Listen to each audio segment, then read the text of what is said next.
It's lights out and away we go. Hello everyone, welcome to our podcast. We are your hosts Harshit Das And Ashish Pandit. It's a podcast on F1 motorsport. We are going to cover everything related to F1 world. So sit back and enjoy listening to us. So as all of you can guess from today's title, we will be discussing about the drivers on the 2022 grid. And it's a very interesting topic. And this time, let's not mess around with the order. We will just get into it straight from top to the bottom. Okay, so if we are going in from top to the bottom, it's time for me to geek out a bit because we are starting with Mercedes. So according to the results, Mercedes finishes on top and the two drivers that are driving for this team will be Lewis Hamilton and George Russell. So Hamilton has been carried over and he has been with the team for a while, but George Russell is a new name in the Mercedes team. Although he has been a Mercedes driver program candidate for a while and was driving in Williams, he replaces Valtteri Bottas in this team for the 2022 season. So starting with Lewis Hamilton, or shall I say Sir Lewis Hamilton, he happens to be one of the greatest drivers to have driven in the history of F1. And if some of you are thinking I say this because he is my favorite driver, you are wrong. The statistics say it all. 7 world titles, the most number of wins with 103 wins, most number of pole positions, 103 pole positions, and most number of podium finishes, 182 podium finishes. With these statistics, he happens to be one of the greatest. So now, if we are wondering how all of this started and what ended up making him as one of the greatest drivers, so here it is. He started his journey in 2007 with Mclaren, and that made him the first and so far the only black driver to have ever raced in the series. And so Hamilton in 2007, he got a pretty decent car, like a championship winning car, and he made the best use of it. First race for a rookie, first race, first corner, he proved it all. And he ended up finishing third in his first race. And then he stayed with McLaren until 2012 with numerous records and won his maiden F1 title, that too also in his second season in F1 as the youngest winner at the time, but later he moved into Mercedes in 2013. And in 2013, Ashish, if you remember, this move of his to Mercedes was considered as a very, questionable move. It was as if you were going from a top team to a sort of midfield team. And then 2013, he did manage to win one race. And from 2014, his dominance began. He became the king of turbo hybrid era while he fought it out with his Mercedes teammate from 2014 to 2016 with Nico Rosberg, where he managed to clinch the title in 2014 and 15 but lost to Nico in the last race. Following Rosberg's retirement, he then battled it out with Sebastian Vettel in 2017 and 18, and he came out victorious in both the cases.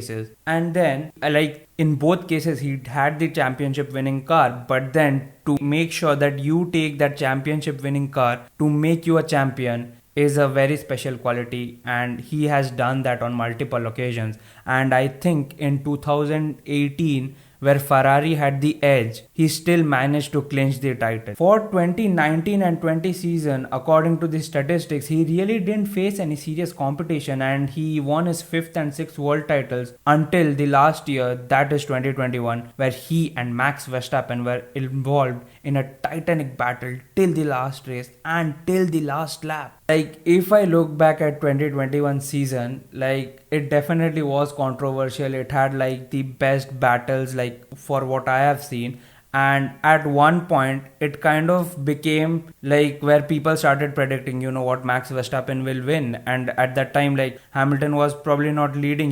Max Verstappen was leading him by a good margin of points. And if I were to pick one race, the Brazilian Grand Prix. In the Brazilian Grand Prix, Lewis Hamilton, just before the sprint qualifying, where the normal qualifying took place for the sprint qualifying, he got disqualified and he had to start at the back of the field. At that point, everyone kind of thought and accepted that, there's no way this guy is going from 20 to anywhere near where Max is, and the championship was decided and that Max would take the title. But what an amazing drive it was. Of course, the sprint qualifying did help him to gain a lot of positions, but still within 24 laps he was running 5th, from P20 on the grid to P5. That is amazing. But then on the race day, he got pushed back to 10th because of his engine penalty. But even after that, everything was against him. He ended up winning the race. And that was absolutely brilliant. Yeah, so now Hamilton, apart from this, on track, he's absolutely brilliant. But if we go a bit off track also, Hamilton has been credited with furthering Formula One's global following by appealing to a broader audience outside the sport, in part because of his high-profile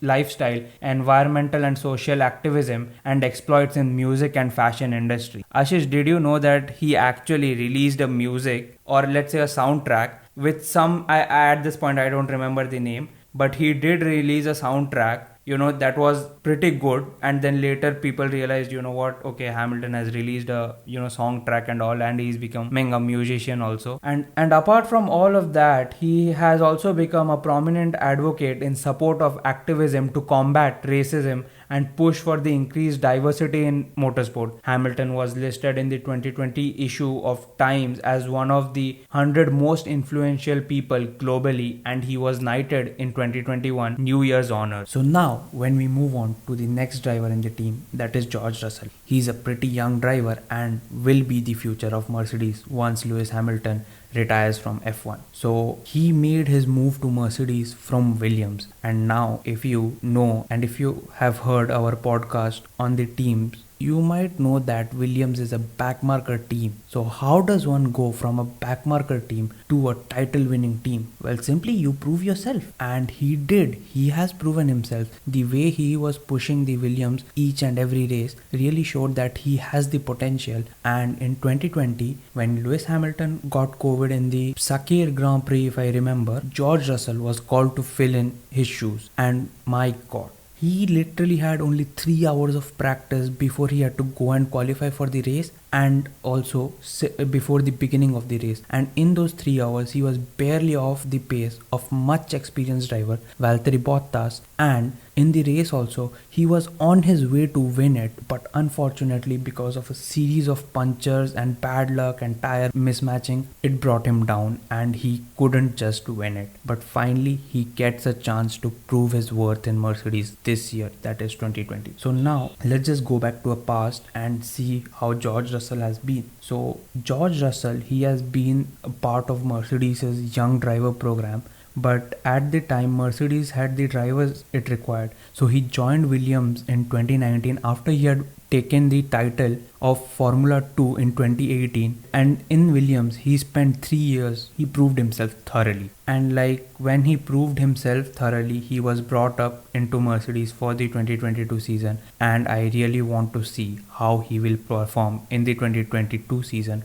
how he will be able to compete against one of the greatest drivers, Sir Lewis Hamilton. It will be a really exciting season for him as well as for the team, as he will be the future. So yeah, I am really excited to see what he can do. So that was it for the Mercedes' drivers. But Ashish, I think you will be better off telling about the Red Bull drivers, because I am not as thorough with Red Bull as I was with Mercedes. So it will be amazing if you could let our viewers and me know a bit more about Red Bull and their drivers for this season. Surely I'm hyped to talk about Red Bull, and also Mercedes driver lineup really looks fearsome. Then our next team is Red Bull, and its drivers for 2022 are Max Verstappen and Sergio Perez. Max Verstappen. He is the prodigious Dutch driver of Red Bull and the son of former F1 driver Jos Verstappen. He has been in Red Bull since the start of his F1 career and supported by Red Bull even in his junior series, that is the Scuderia Toro Rosso. Verstappen entered F1 at a very young age of 17, after which FIA had to change the rules so that the drivers above 18 could only enter the sport.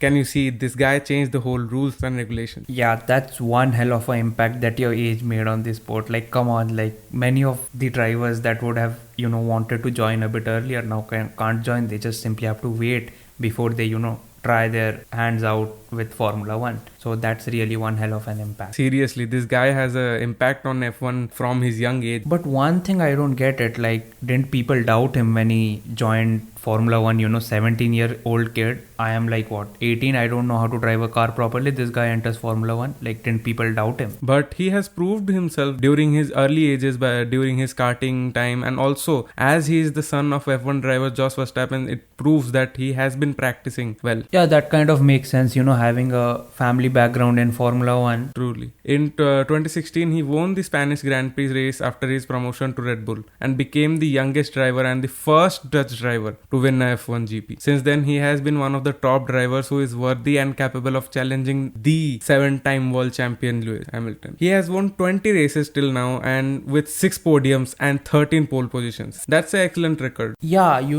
like he's still young. He's like what, 23, 24. Like those are pretty good stats, and 20 races. I think 10 of them came this season itself. Yes. So yeah, it's pretty amazing for the start he has, because as far as I remember, Lewis Hamilton started when he was 22, and this guy already has like what, 20 wins when he's 24. So there's a good chance, like if Red Bull deliver, he could probably break the records. We'll see that. Truly, I can say that the Red Bull background and the stage that Red Bull provided to Max Verstappen since the early ages definitely proved that he will turn out, and he did turn out as a great driver during his 2021 season. He is an excellent driver. Initially people had doubts, but he kept proving himself again and again. He soon came to be known as one of the masters of wet weather racing, and I think you know much more about it, Harshit. Can you let me know? Yeah, like wet weather I've been keeping tabs on, because see, Lewis Hamilton, Michael Schumacher, all the greatest, like the best of the best drivers, like make their distinction when it comes to changing weathers. So yeah, Verstappen has been, like since his beginning also, like when he was 17 or 18 in Toro Rosso, if you remember this video of his going viral on YouTube, 17-year-old drifts the F1 car.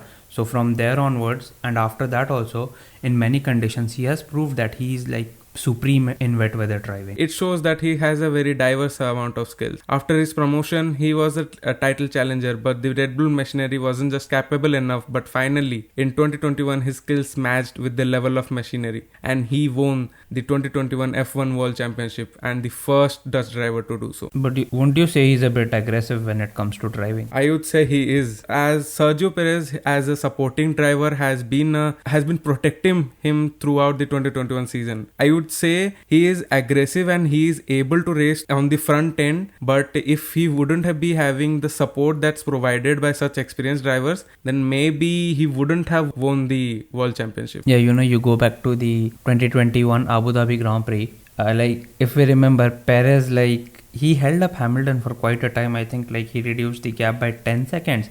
And those 10 seconds could have been, like probably if he had 10 seconds, he could have pitted, he could have done anything. So yeah, Perez did play a very crucial role, and I think he is the next driver on our list. Yes, Sergio Perez is our next driver. He was a young boy from Mexico who started his racing career in 1990. In his first year of competition, he achieved 4 victories in the junior category at the end of the year and claimed the runner-up spot in the category. His biggest upward move was when the Mexican driver caught the attention of the scouts for Escuderia Telmex by great achievements in the Telmex Challenge. Perez moved to Europe in 2005 to compete in the German Formula BMW ADAC series. Then in the 6th and 7th A1 Grand Prix season, Perez represented A1 Team Mexico, and that was a national representation for him. He was the 3rd youngest driver to take part in the series. Perez switched to the British Formula 3 Championship for 2007, and his next stint came in the GP2 Asia series. Perez drove for the Campus Grand Prix team in the 2008 and 9.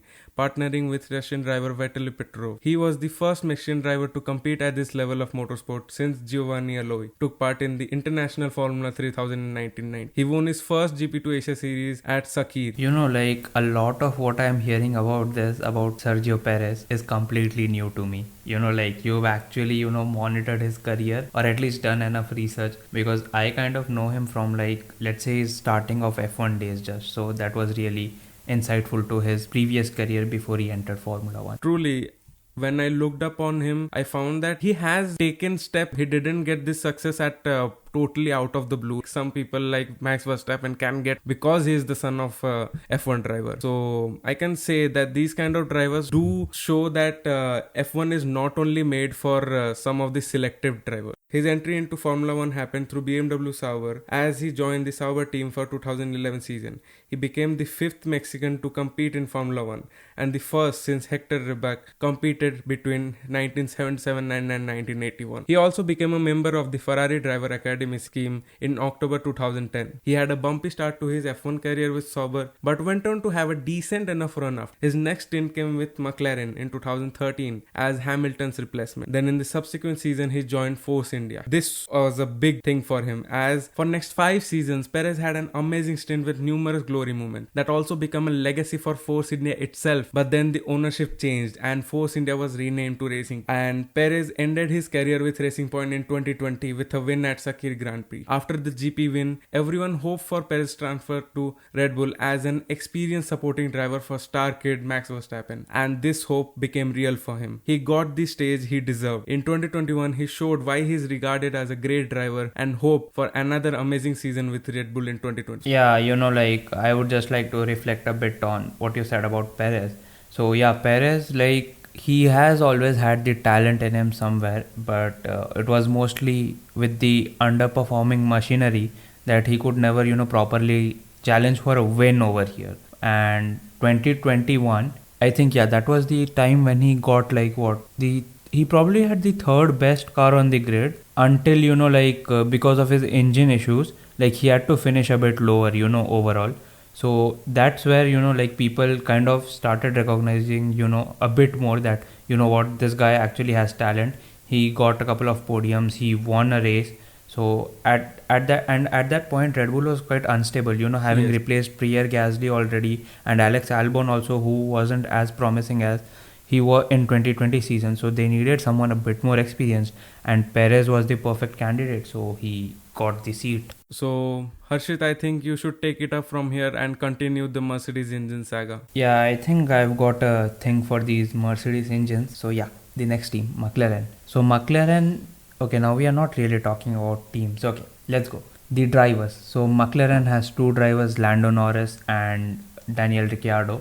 Okay, well, let's start with Lando Norris. Yeah, so Lando Norris, he is a British-Belgian driver, but he races under a British flag and is the same age as almost George Russell and is the next generation driver after Lewis, Seb and Alonso generation. So now let's just have a look at his junior series career and what he has achieved over there. So in 2017, he won the FIA Formula 3 European Championship, and then he was also a member of the McLaren Young Drivers program. So he made his debut in F1 with McLaren back in 2019, and the team which had been over their worst days in the turbo hybrid era and were starting their upward run. So he finished his debut season 11th, scoring 49 points, and the next year he improved in 2020, scoring a podium in the season opener, and that was his best result for the year, as he finished 9th, scoring 97 points. What's your opinion about Lando Norris's 2021 season? Yeah, I was about to come to that. Lando Norris in 2021, it was his best season. But if you take me back to the beginning of the 2021 season, where the season hadn't officially begun,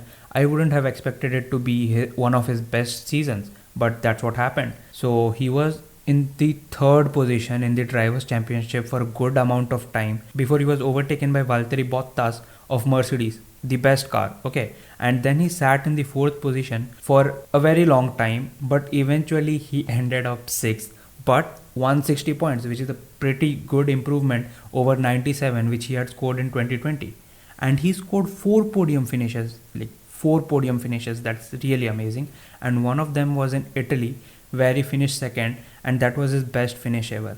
So that finish gave the McLaren team the only one to finish of the whole 2021 season. So I think, yeah, it's pretty special. Yeah, and the even more promising result came in the next round, which was the Russian Grand Prix, and he was really close to clinching his first win, but then a late race rain shower and miscommunication with the team ruined that chance, and he didn't even finish on the podium. But he is a promising driver, and he definitely has the potential to compete for titles. In a year or two, when McLaren deliver their best car, I think we will see him competing for the title very soon. We can hope for a better season for Lando Norris after 2021 because he has given great results for McLaren, and I can see him competing with the Ferrari drivers and also get to the position to be at the top of F1 standing. Yeah, so now let's move on to Daniel Ricciardo. So Daniel Ricciardo,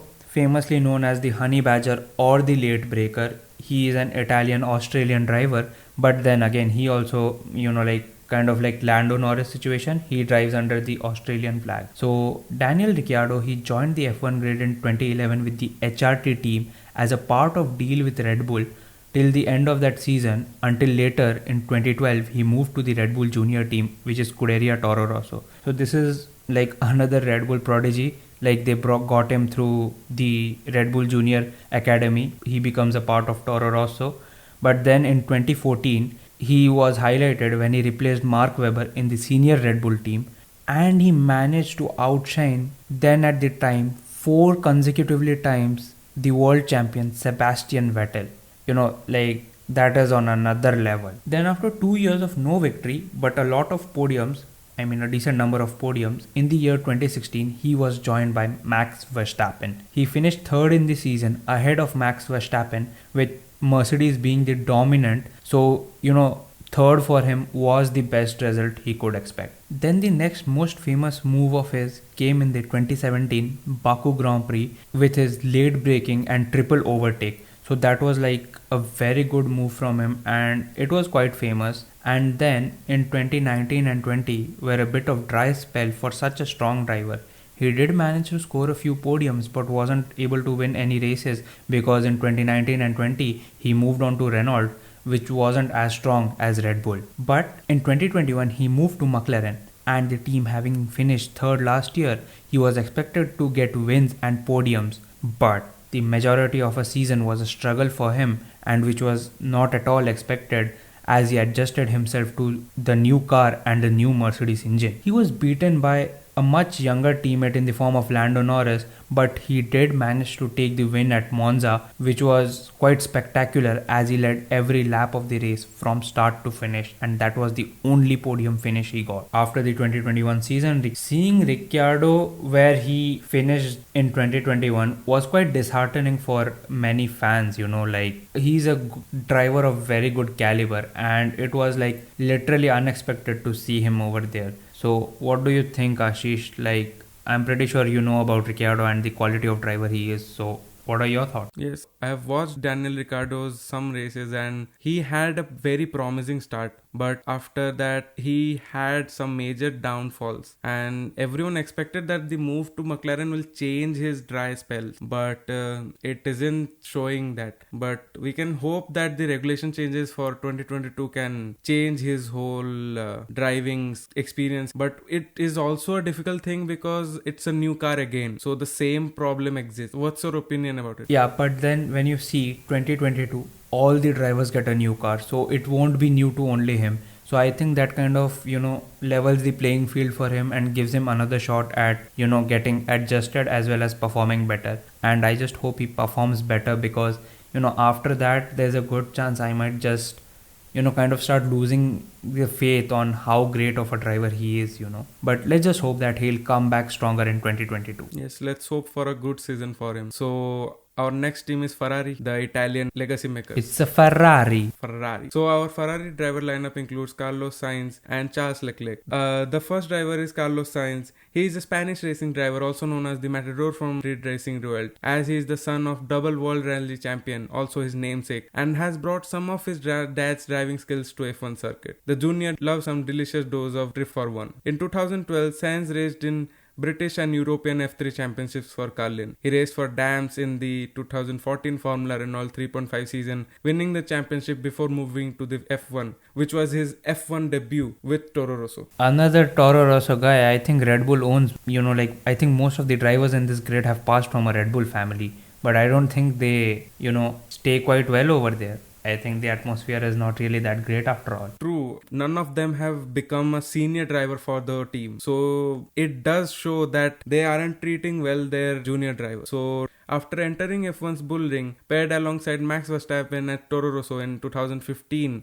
you can see that Max Verstappen is also here. Yeah, so I think that puts a bit of additional pressure on Sainz, and that's where things start going wrong. The driver preference comes into play. Yes, it definitely shows that Max Verstappen can be a big headache for any of the young drivers. But Sainz quickly showed his fighting spirit. A tenacious racer, he pushed the car on the edge as he hustles his way through the pack, and it has earned him the nickname Chili. Sainz moved to to McLaren for the 2019 season, while at the same time ending his contract with Red Bull Racing. At the 2019 Brazilian Grand Prix, Sainz took his maiden Formula 1 podium, finishing with third position. Sainz added another podium by finishing second at Monza the following year, before departing for Ferrari at the end of that season. After following in his famous father's footsteps, Sainz has had big racing boots to fill. First at McLaren, where he replaced his childhood hero Fernando Alonso, and now at Ferrari in the seat formerly owned by Sebastian Vettel. It is never easy living in the shadow of sporting giant, but Sainz has shown the drive and disposition to deal with it. But the Spaniard is intelligent as well as instinctive, thinking his way through a race and into the points. This calm temperament follows him off track too. Sainz scored his third and fourth podiums by finishing second at the 2021 Monaco Grand Prix and then the third at the 2021 Hungarian Grand Prix, both for Scuderia Ferrari. He also became third at the 2021 Russian Grand Prix and the 2021 Abu Dhabi Grand Prix. This shows that Sainz is a regular point scoring racer and Ferrari can hope that he will be a better racer in 2022.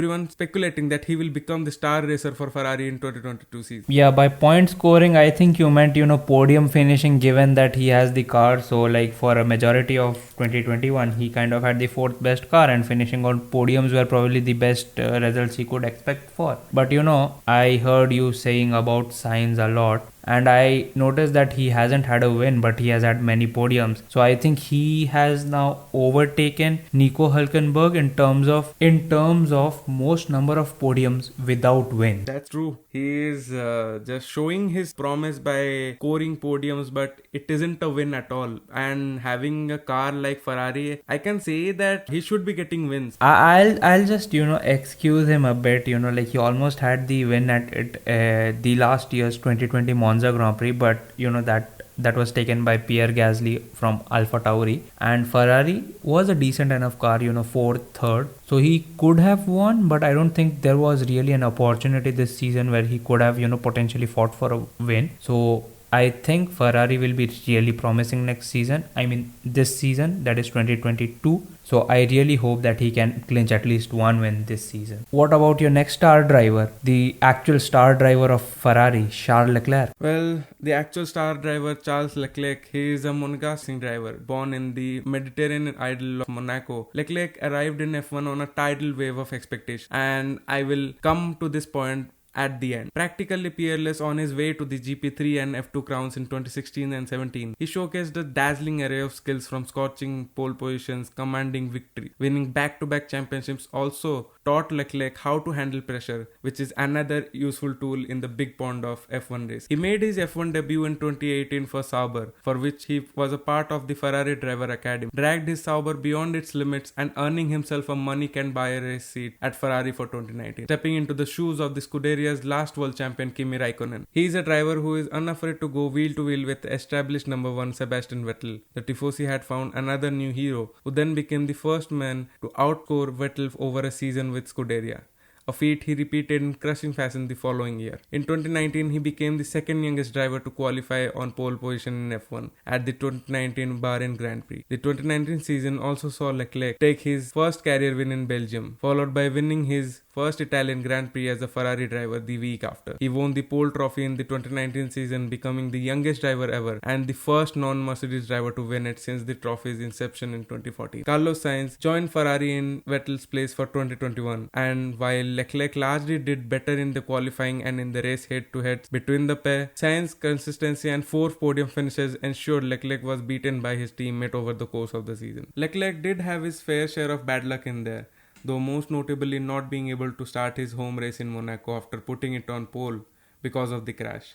He took another sensational pole in Azerbaijan. He was able to get on the podium with a P2 finish at Silverstone in 2021, with a victory cruelly denied late on by a charging Lewis Hamilton. Out of the car, Leclerc is a modest and thoughtful driver, but then he is on his own very personal mission. This exciting young talent is racing for his late father Herve and his godfather Jules Bianchi, the F1 driver who died in 2015. On the evidence so far, he is doing them both proud. So, what's your opinion about Leclerc's whole performance throughout the 2021 season, and how do you say that such a great driver is having a bit of a rough season? I wouldn't exactly say he is having a rough season, he kind of, from the contract point of view, Ferrari clearly still believes that, Leclerc will be the one carrying Schumacher's legacy if possible. Ferrari makes good cars, legacy is carried on.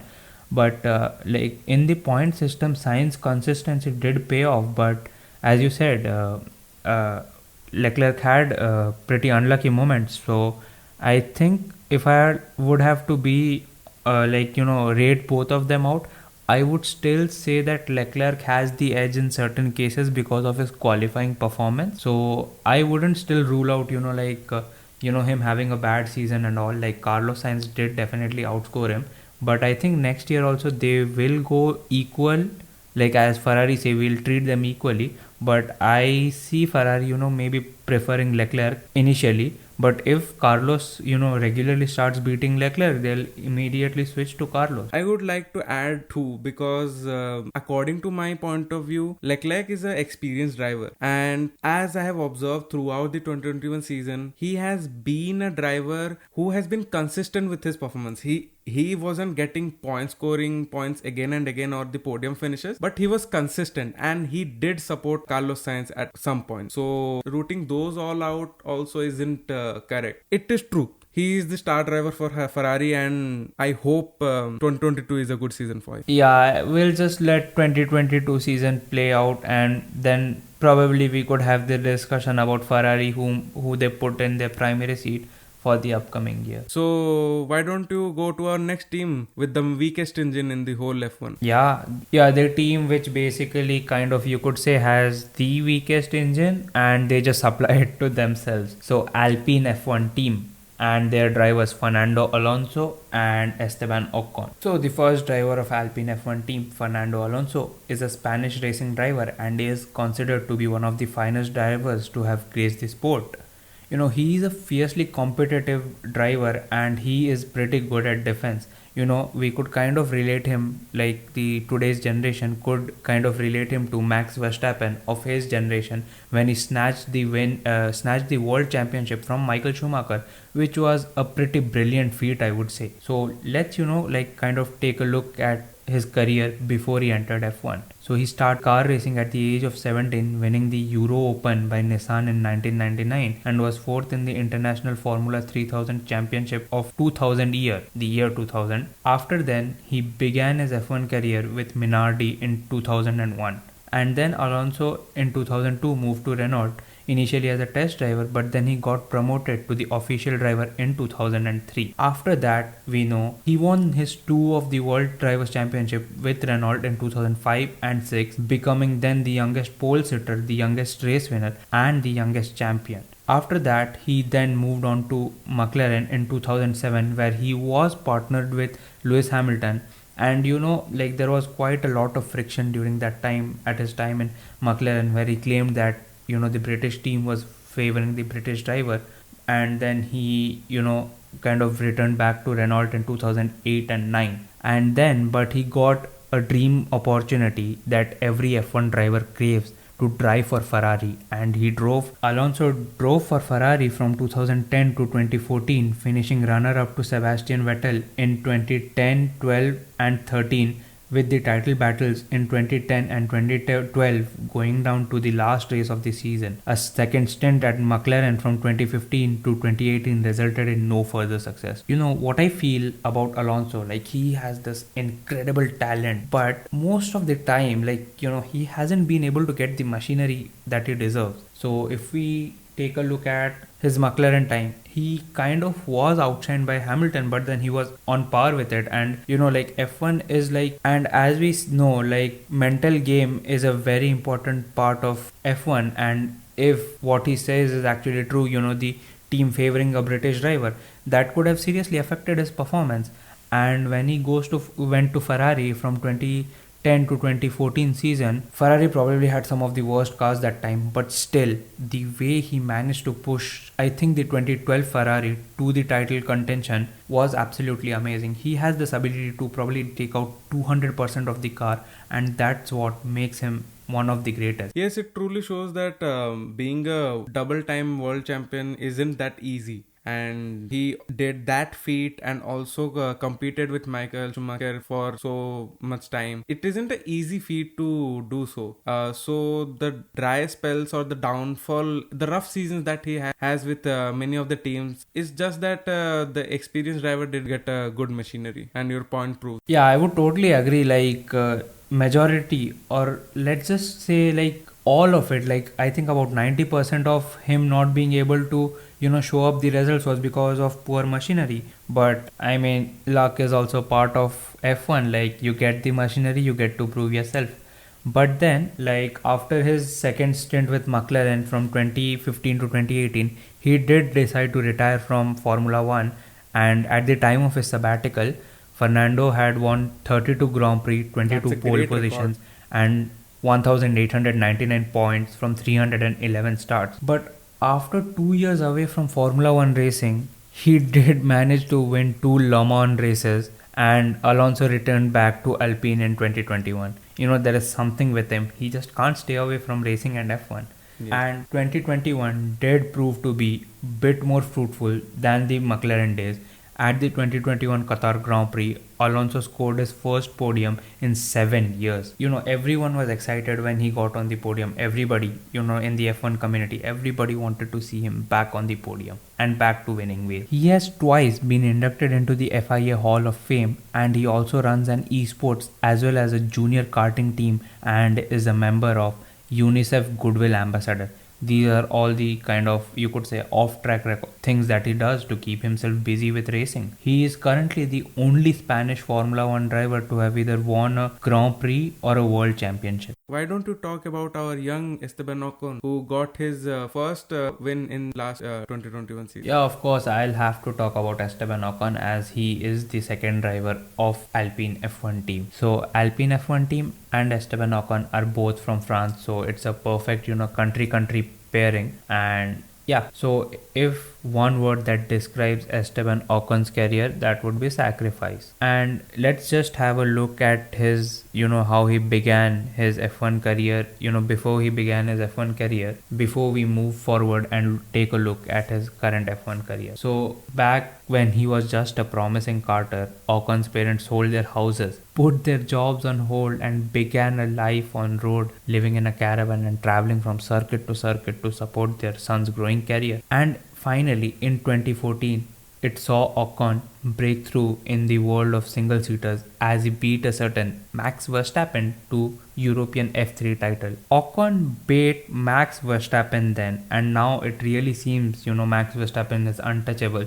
So things really changed from then onward. So Esteban Ocon happens to be, or I would say he was backed by Mercedes when he was a part of Mercedes driver development program. He won the GP3 title the following year, and then he made his F1 debut in Manor Racing in 2016 season. That opportunity led him to a full-time seat following year in the Force India team, where his wheel-to-wheel duels with highly rated teammate Sergio Perez quickly marked him out as the rising star. As Force India's ownership changed from Force India to Racing Point, and Lance Stroll was added to replace Esteban Ocon, and well, Lance Stroll was added for the pure reason of his father being the owner of the new team. So yeah, it was, maybe we could say, a low point for Ocon, where he had the talent, but then decisions made by father for his child. So Stroll definitely replaced Ocon.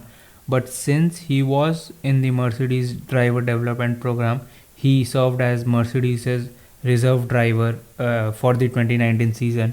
But then he did find his way back into a race hit for 2020 season with Renault, who became Alpine for 2021 season, when his wait finally paid off as he scored his and the famous French Marquis' first F1 win at the 2021 Hungarian Grand Prix. So Ocon was a part of Mercedes driver development program until his move to Renault, and after that, of course, if Renault was to take him, they had to cut ties with Mercedes, or else Mercedes could come knocking on the door anytime, give us our driver back. That couldn't happen. So nothing in Ocon's motorsport career has come easy if we look at it, but Ocon has managed to return to F1 grid and step atop the podium. It's through a combination of self-belief, determination, and a talent that's up there with the very best. If we look back at this team, Alpine, or Renault, they were the pioneers of turbo hybrid technology once. And Renault definitely had the best engines. If you remember 2010, 11, 12, 13, they had the best engines, but Red Bull took advantage of them. So, Renault needs something, to put themselves back into the position where they once were, having the best engine. But then that also needs to be combined with some good engineers who can handle the aerodynamics to make sure that they have a good car for the upcoming season. Yes, and Ocon definitely shows the promise to be a great driver, but they need to change their cars and their machinery rather than changing the name. That was a good one. Well, this was the part 1 of the drivers lineup. Part 2 will be in the next episode covering the remaining drivers, so stay tuned. So meet you guys in the next one.